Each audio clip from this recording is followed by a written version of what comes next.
Good morning my dear students. हमारे सभी साथी सहयोगियों और हमारे चैनल के सभी दर्शकगणों का हार्दिक स्वागत है।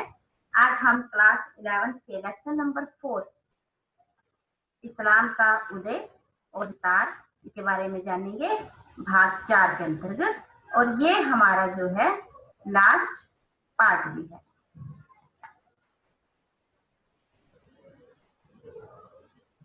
आज हम पढ़ेंगे विद्या और संस्कृति, कुरान शरीफ, और साथ में हम उस समय के प्रसिद्ध लेखकों की बात करेंगे और एक प्रसिद्ध ग्रंथ 1001 रातें और मस्जिद के आकार की भी बात करेंगे। सबसे पहले जब अन्य लोगों के साथ में आने पर मुसलमानों के धार्मिक और सामाजिक अनुभवों में गहराई आई, तो मुस्लिम समुदाय को भी अपने ऊपर सोच विचार करना पड़ा और ईश्वर और अल्लाह से जुड़े शब्दों के जैसे मुद्दों से जूझना पड़ा। प्रथम जो है, जो शब्दावली के अंतर्गत था, जिसे ईश्वर माना गया, उलमा जो धार्मिक विद्वान थे और उसका ज्ञान रखते थे, सुनना, पैगंबर मोहम्मद के आदर्श व्यवहार, फिर है तफसीर, कुरान पर टीका करना, मतलब जो लोग कुरान के ऊपर टीका टिप्पणी करते थे, उसका विस्तार सहित वर्णन करते थे, उसे तफसीर कहा गया। हदीस क्या था? मोहम्मद की प्रमाणिक उक्तियों और कार्यों का लेखनबद्ध करना जो था वो हदीस कहलाया। इबादत, अल्लाह के साथ मुसलमानों का संबंध अर्थात उनकी उपासना। फिर है मुआलामात, मुसलमानों के बाकी इंसानों के साथ संबंध कैसे हो, ये मुआलामात में दर्ज किए गए।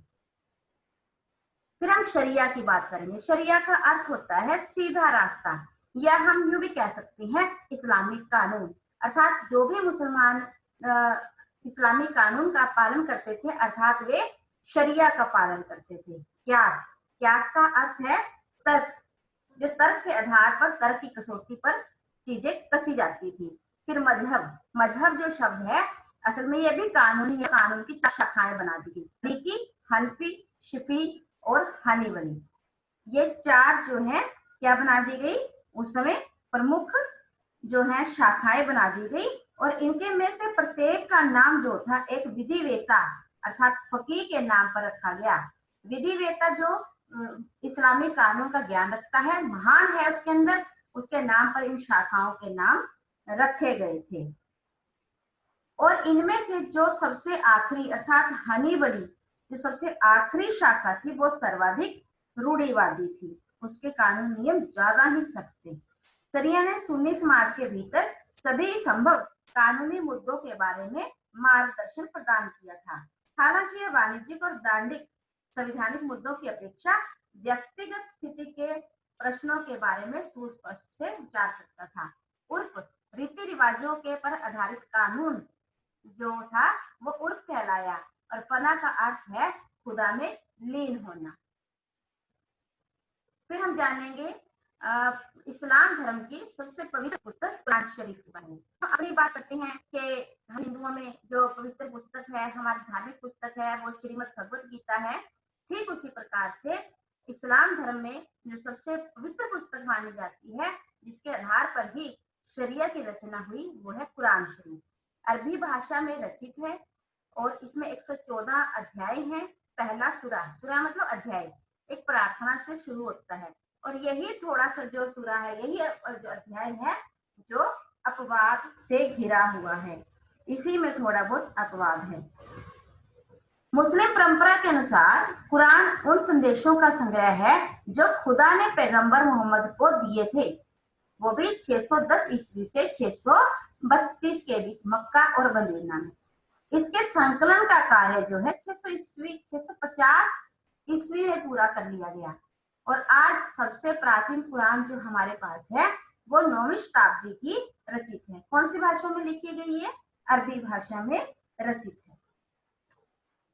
आगे हम बात करेंगे कुछ इस्लामिक जगत के प्रमुख लेखकों की, और सबसे पहले हम जिनकी बात करेंगे वो है इब्न सीना। इब्न सीना जो है अरब के महान दार्शनिक और चिकित्सक भी हैं। ये लेखक तो है ही है, साथ में क्या है, लेखक होने के साथ साथ ये क्या है, ये एक दार्शनिक है, दूर की सोच रखने वाले, अपने विचार रखने वाले और एक चिकित्सक।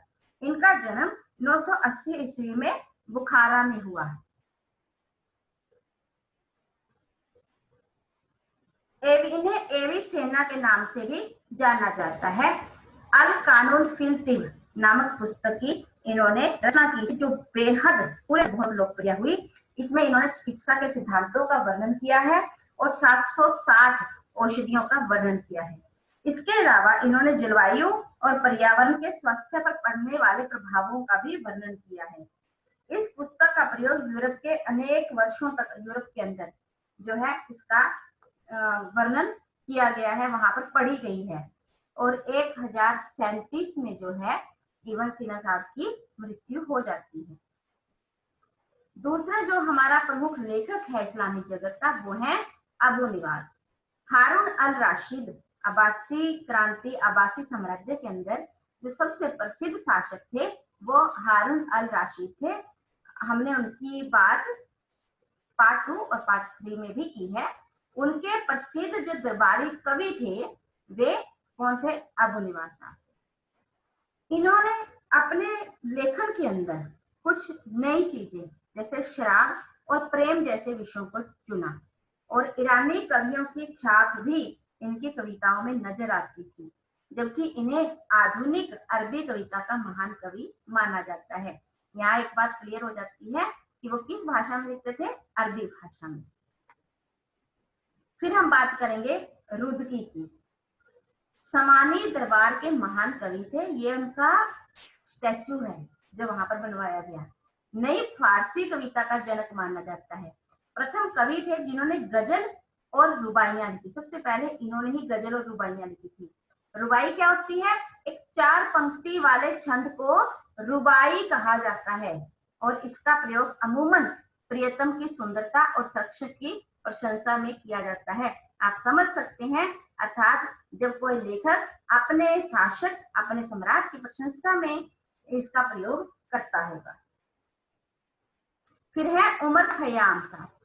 ये एक महान कवि, खगोल वैज्ञानिक और गणितज्ञ भी थे। देखिए कितने, हम इन्होंने अगर यूरोप के लियोनार्डो दा विंची कहें तो गलत नहीं होगा। ये महान कवि भी है, खगोल वैज्ञानिक भी है और गणितज्ञ भी है। इनका जन्म 1048 ईस्वी में निशापुर में हुआ। ठीक है, कहां पर हुआ था? 1048 में निशापुर में। और उस समय जो निशापुर था ये सल्जुक सुल्तानों की राजधानी था। विश्व के सबसे प्रसिद्ध फारसी कवियों में इनकी गणना की जाती है। इन्होंने रुबाइयां तो लिखी, लेकिन इनकी रुबाइयों का लोगों पर जादुई प्रभाव पड़ता था। इनकी लिखने की शैली बेहद स्पष्ट और दिल को छू लेने वाली होती थी। इन्हें गणित और खगोल विज्ञान के क्षेत्र में भी महान योगदान दिया है। रिसाला नामक इन्होंने प्रसिद्ध ग्रंथ की रचना की, और इन्हें इनके महान योगदान के कारण ही फारस का वाल्टेयर कहा जाता है। अर्थात इनका योगदान बहुत बड़ा था, इसीलिए इन्हें इतना उत्तम, इतने महानतम व्यक्ति के साथ इनकी तुलना की गई। फिर हम बात करेंगे फिरदौसी की। फिरदौसी साहब जो थे ये भी एक महान कवि थे, और ये जो है महमूद गजनवी के दरबार के प्रसिद्ध कवि थे। यदि आपको याद हो, मैंने पिछले भाग में आपको पढ़ाया था कि महमूद गजनवी वही थे जिन्होंने भारत पर 17 बार हमले किए। ये अल्पतगीन साम्राज्य जो था, अल्पतगीन के द्वारा स्थापित गजनी साम्राज्य था, उसी के सबसे प्रसिद्ध शासक थे। फिरदौसी का जन्म 950 ईस्वी में खुरासान में हुआ, और 30 वर्ष की अथक प्रयास, अथक मेहनत लगाकर इन्होंने महमूद गजनवी की प्रशंसा में शाहनामा की रचना की, और उसमें उन्होंने 60,000 पद जो थे लिखे थे। इस्लामी साहित्य की सर्वश्रेष्ठ कृति जो है शाहनामा को माना जाता है, और इनकी काव्यात्मक शैली जो है वह भी बेहद जादुई थी। प्रारंभ से लेकर अरबों की विजय तक ईरान के इतिहास का वर्णन इसमें किया गया है। इसमें रुस्तम के वर्णन, महमूद गजनवी के जीवन पर भी इन्होंने प्रकाश डाला है। और इन्हें फारस का होमर भी कहा गया है, क्योंकि इनके योगदान ही बहुत जबरदस्त थे। इस महान कवि की मृत्यु 1020 में हो जाती है। उसके बाद है इब्न अल मुकफ्फा, ये भी अरबी के प्रसिद्ध लेखक हैं। कलीला व दिमना नामक पुस्तक का अरबी में अनुवाद इन्होंने ही किया, और ये कलीला व दिमना जो नामक पुस्तक का अनुवाद हुआ था, ये पंचतंत्र की कहानियों से ही हुआ था। कलीला और दिमना असल में दो गिद्धड़ों के नाम हैं, और इस पुस्तक में जानवरों की कहानियों का संग्रह है। इसके अतिरिक्त लेखक ने तहदीब अल अखलाक नामक पुस्तक की रचना भी की। इन पुस्तकों को पाठकों को नैतिक शिक्षा देने और मनोरंजन करने के लिए लिखा गया था। नैतिक शिक्षाएं देती थी, साथ में मनोरंजन भी करती थी। आज भी हम देख सकते हैं कि हमारे स्कूल की लाइब्रेरियों में जो है पंचतंत्र की कहानियां मिलेंगी। तो अगर भारत के अंदर इतने महान ग्रंथ लिखे गए हैं, इतनी महान पुस्तकें लिखी गई हैं, तो नेचुरली उनका हर देश के अंदर उनकी जो रीजनल भाषाएं हैं उनमें अनुवाद होगा ही। उसके बाद है 1001 रातें। ये बहुत ही अपने आप में बहुत ही सर्वश्रेष्ठ कृति माने जाने वाली कहानियों का संग्रह है। असल में 1001 रातें जो हैं, ये एक अनेक प्रसिद्ध कहानियों का संग्रह है, और इन कहानियों को विभिन्न समय पर विभिन्न लेखकों के द्वारा लिखा गया। मूल रूप से भारतीय फारसी रूप के बाद में 10वीं शताब्दी में से अरबी भाषा में लिखा गया। यहाँ पर एक राजकुमारी है शहरजाद, जो अपने पति को हर एक रात को एक कहानी सुनाती है। इसीलिए इन कहानियों को, इस संग्रह को अरबी रातें या अरेबियन नाइट्स के नाम से भी जाना जाता है। बाद में मामलुक काल में इसमें और कहानियां जोड़ दी गई। इसमें इस कहानियों में मनुष्य को शिक्षा देने और मनोरंजन करने के उद्देश्य से लिखा गया था, और इन कहानियों का अरबी साहित्य के अंदर बहुत ही बेजोड़ स्थान है। उसके बाद हम अल-बरूनी की बात करेंगे। यहाँ तो हम थोड़ी सी बात करेंगे और अच्छे से इसकी 12वीं क्लास में बात करेंगे। 11वीं शताब्दी के एक महान इतिहासकार हुए हैं अल-बरूनी साहब, और यह महमूद गजनवी के दरबार के रतन थे। इनका जन्म जो है 973 ईस्वी में खीवा में हुआ था। ये खगोल विज्ञान, गणितीय, भूगोल, दर्शन, इतिहास और धर्म का गहन अध्ययन रखते थे। जब महमूद गजनवी ने 1017 में खीवा पर आक्रमण किया, तो उन्होंने अल-बरूनी साहब को अपना बंदी बना लिया और अपने गजनी यहाँ ले आए। फिर वो उनकी प्रतिभा देखकर बेहद प्रभावित हुए, और उन्होंने इन्हें अपने दरबार में रतन के रूप में संजो लिया। फिर जब वो भारत पर हमले कर रहा था महमूद गजनवी, तो उस समय वो अल-बरूनी को भारत ले आया, और इन हमलों को खुद अल-बरूनी ने भी आंखों देखा, और उसने भारत की स्थिति को देखते हुए भारत की राजनीतिक, सामाजिक, धार्मिक सभी स्थितियों का अध्ययन करके किताब उल हिंद अरबी भाषा के अंदर, या हम कह सकते हैं उसका अन्य नाम था तहकीकात मालिल हिंद, लिखी अरबी भाषा में। इससे भारतीय इतिहास को जानने के लिए महत्वपूर्ण जानकारियां प्राप्त होती हैं, और ये हमारी समझ को विस्तार देती है। फिर हम पढ़ेंगे इब्न बतूता। देखिए पहले क्या था, 11वीं शताब्दी में कौन आया था, अल-बरूनी, और उसने भारत की स्थिति पर बेहद सुंदर तरीके से प्रकाश डाला है। फिर 14वीं शताब्दी में मोरक्को निवासी एक बहुत प्रसिद्ध यात्री इब्न बतूता जो है वो भारत आता है, और जो उसने भारत में देखा उसका वर्णन उसने अपनी सुप्रसिद्ध पुस्तक रिहला में किया है।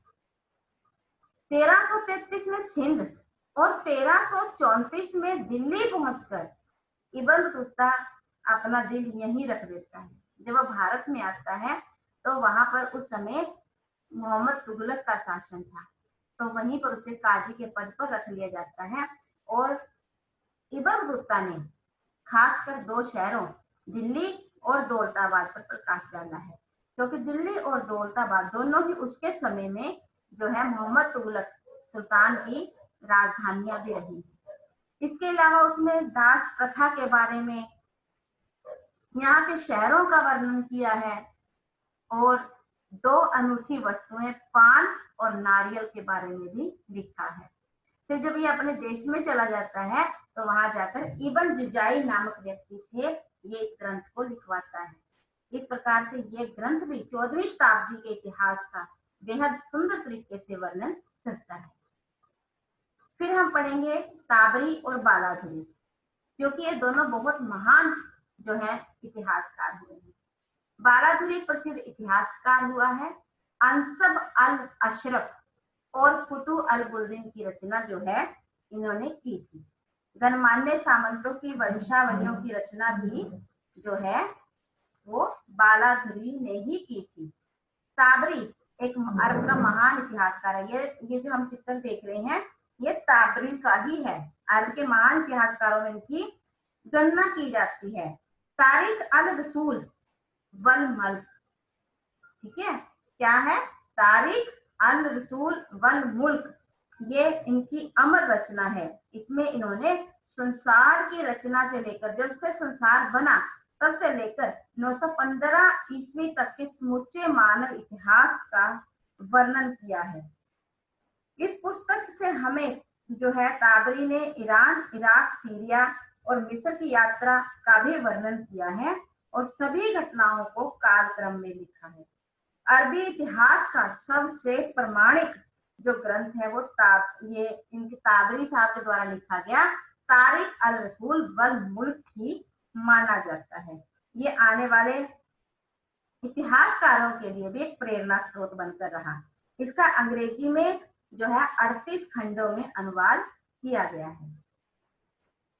अब हम पढ़ेंगे अपनी मस्जिद का आकार और उसकी रचना। देखिए, इसको बड़े समझने की आवश्यकता है कि जो एक मस्जिद थी जो कि मुसलमानों के लिए उनकी पूजा का जो केंद्र था, जैसे हम सोचते हैं कि हिंदू इसमें मंदिर में, ईसाई चर्च में पूजा करते हैं, ऐसे ही जो है इस्लाम धर्म के अंदर पूजा जो थी, इबादत जो थी अल्लाह की, वो किसमें की जाती थी? मस्जिद में की जाती थी। और ये सारा जो हम स्ट्रक्चर देख रहे हैं, आर्किटेक्चर देख रहे हैं, ये मस्जिद का ही है। ठीक है, अब इसको समझने का प्रयास करते हैं। ये देखिए, ये मुख्य द्वार है, प्रांगण, इसके सामने एक प्रांगण है जिसे यहाँ पर सहन, प्रांगण को सहन कहा गया है। और इसके सामने या तो यहाँ पर फुहारा या कोई जलाशय बनाया जाता था। और प्रांगण आगे इसे बड़े कमरे की ओर जो है, देखिए यहाँ पर जो है बड़े कमरे की ओर खुलता था। इसमें प्रार्थना करने वाले लोगों की लंबी पंक्तियां और प्रार्थना का नेतृत्व करने वाले व्यक्ति के लिए इसके अंदर पर्याप्त स्थान होता था। बड़े कमरे की दो विशेषताएं थी, जो यहाँ पर हम देख रहे हैं ना, वैसे छोटे छोटे कमरे भी हैं, लेकिन जो बड़ा कमरा है उसका ही ये चित्र है अंदर का। जो बड़ा कमरा था उसकी दो विशेषताएं होती थी। एक तो दीवार में मेहराब जो मक्का की दिशा को संकेत करती थी। ये जो हम देख रहे हैं ये आर्क, ये मेहराब है, ये इसको संकेत कर रही है, ये मक्का को संकेत कर रही है। और उसके बाद जो दूसरी चीज थी वो था मिंबर। हम देख रहे हैं ना, ये मेहराब है और ये क्या है? मिंबर, जहाँ सीढ़ियां बनी हुई हैं। यहीं पर बैठकर जो है इसका प्रयोग वो नियत समय पर प्रार्थना करने हेतु जो है लोगों को बुलाने के लिए किया जाता था। मिंबर जो है यहाँ पर शुक्रवार को दोपहर की नमाज के समय यहाँ पर जो है इमाम वो क्या करते थे? प्रवचन देते थे। एक मंच जहाँ पर शुक्रवार को दोपहर की नमाज के समय प्रवचन दिए जाते थे। इसके साथ ही यहाँ पर ये मीनार है जो आप देख रहे हैं बड़ी, ये मीनार है। और मीनार का प्रयोग होता था कि नियत समय पर लोगों को प्रार्थना के लिए बुलाना। मीनार नए धर्म के अस्तित्व का प्रतीक थी। शहरों और गांव के लोग जो था समय का अंदाजा 5 दैनिक प्रार्थनाओं और साप्ताहिक प्रवचनों की सहायता से ही लगाते थे कि अब क्या टाइम हो चुका है। इस प्रकार से देखिए दोबारा से, ये सहन है, उसके बाद सहन के बाद जो है उसके सामने है ये जलाशय या फुहारा होता था, उसके सामने एक कमरा, उस कमरे के अंदर दो भाग थे, एक तो था मेहराब और दूसरा था मिंबर। मेहराब जो था वो मक्का की दिशा में होता था और इस प्रकार से इसको आकार दिया जाता था। और जो मिंबर था ये क्या था, एक मंच था। मंच भी क्या था कि मंच पे बैठकर शुक्रवार को दोपहर के समय जो है इमाम यहाँ पर लोगों का नेतृत्व करते थे, उन्हें प्रवचन देते थे। और ये हम देख रहे हैं ये क्या है, ये मीनार है और मीनार के जरिए ही लोगों को प्रार्थना के लिए बुलाया जाता था और यहीं से लोग जो है अपने समय का हिसाब लगाते थे। इस प्रकार से ये जो है सारा एक आर्किटेक्चर है। यहीं से हमें पता चलता है कि जो इस्लामिक जगत की मस्जिद बनाई गई थी वो किस प्रकार से बनाई जाती थी। और जो आप यहाँ पर ये चीज देख रहे हैं ये क्या है, ये किबला है। किबला क्या होता है, दिशा, जो ये बताती है कि मक्का किस दिशा में पड़ता है। क्योंकि जब भी नमाज की जाती थी, जब भी इबादत की जाती थी तो सभी का जो मुख था वो मक्का की ओर होता था। और भारत में जो मक्का के लिए किबला की जो दिशा तय की गई है वो पश्चिम है। इस प्रकार से मुझे लगता है कि आपको आज ये भी अच्छे से समझ आ गया होगा। और हमारे जो लेसन के अंदर छोटे मोटे टॉपिक्स रह गए थे वो हमने आज सारे क्लियर कर लिए हैं। इसके साथ ही हमारा ये लेसन आज पूरा होता है। आप अपना और अपनों का ध्यान रखिए और साथ में चलते चलते हम एक छोटी सी और बात करेंगे कि इस्लामिक धार्मिक कला में जो है प्राणियों के चित्रण की मनाही है, क्योंकि उनका मानना है कि प्राणी बनाने की जो ताकत है वो सिर्फ अल्लाह के पास है। इसीलिए वहां पर कला के दो रूप सामने आए, एक खुशनवीसी, खुशनवीसी क्या होता है, सुंदर राइटिंग, कैलीग्राफी, और दूसरा था अरबेज। अब खुशनवीसी क्या थी, जो लिखने की कला थी उसे बेहद सुंदर ढंग से उकेरा जाता था कि वो अपने आप में एक कला लगती थी। और अरबेस्क क्या था, जिमाइती डिजाइन उस समय जो थी, क्योंकि प्राणियों के चित्र नहीं बनाए जाते थे तो इसीलिए अरबेस्क जो है उसको आधार बनाकर डिजाइन बनाए जाते थे। क्या हम आपसे छोटे से क्वेश्चन भी पूछ लें चलते चलते, क्योंकि हम चाहते हैं कि आपने क्या सीखा, कितना सीखा, ये भी आपका साथ साथ जांच लेते हैं। तो हमारा पहला क्वेश्चन जो है वो यही है कि 1001 रातें ग्रंथ की रचना जो है उसमें किस शहजादी ने अपने पति को कहानियां सुनाई हैं। हमारा पहला क्वेश्चन है, ध्यान दीजिएगा। दूसरा क्वेश्चन हमारा है कि ताबरी कौन था, दूसरा क्वेश्चन। तीसरा क्वेश्चन है शाहनामा के लेखक का नाम बताएं। चौथा है इब्न सीना को यूरोप में किस नाम से जाना जाता है।